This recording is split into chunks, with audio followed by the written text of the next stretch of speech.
All right, everybody, what's up? Today we're talking about some three-way switches and how those look in like a schematic and what they do. Yeah, basically just how they work. So yeah, let's get to it. Okay, guys, so here's the three-way switch. First thing I want you to notice about this one is there's no on or off.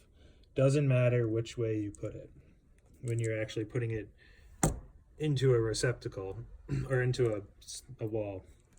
And the first thing I really want you to notice, if you turn it to the side here, you've got a black screw and a gold screw. And on this side, there's only one, that's a gold screw.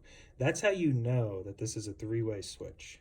This little black screw is going to be the line in, which means the hot.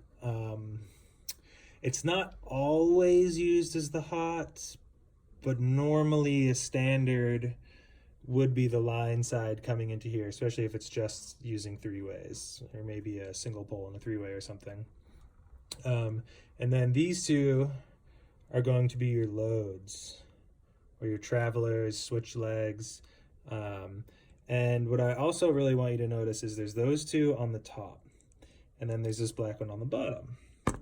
And the way that these look on paper in a schematic is going to be a circle, circle, circle, with a switch like that. Sometimes you'll also see them like that, but depends on your teacher, what book you're looking at here. I'm sorry, I forgot that. So this little dashed line is really just showing you that this contact here can move. So this is the common,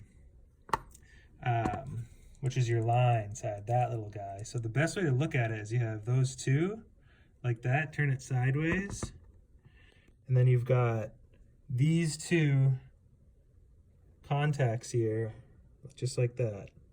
And here is your common or line, and that's the little black one right there. So that's going to be where your hot comes into play.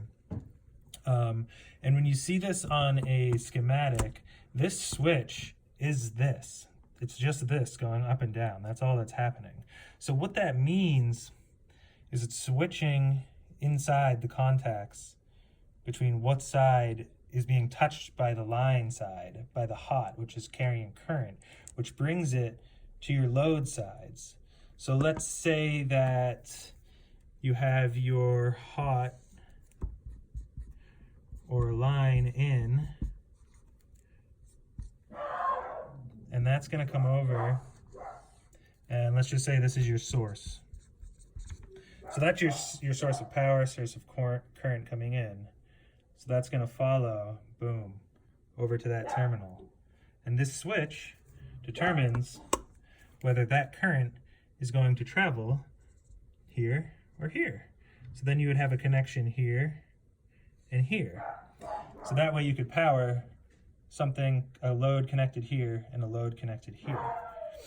The other thing to note is, like I've said a million times already, that's going to be the common. This is showing because this switch is closed here. This is your normal.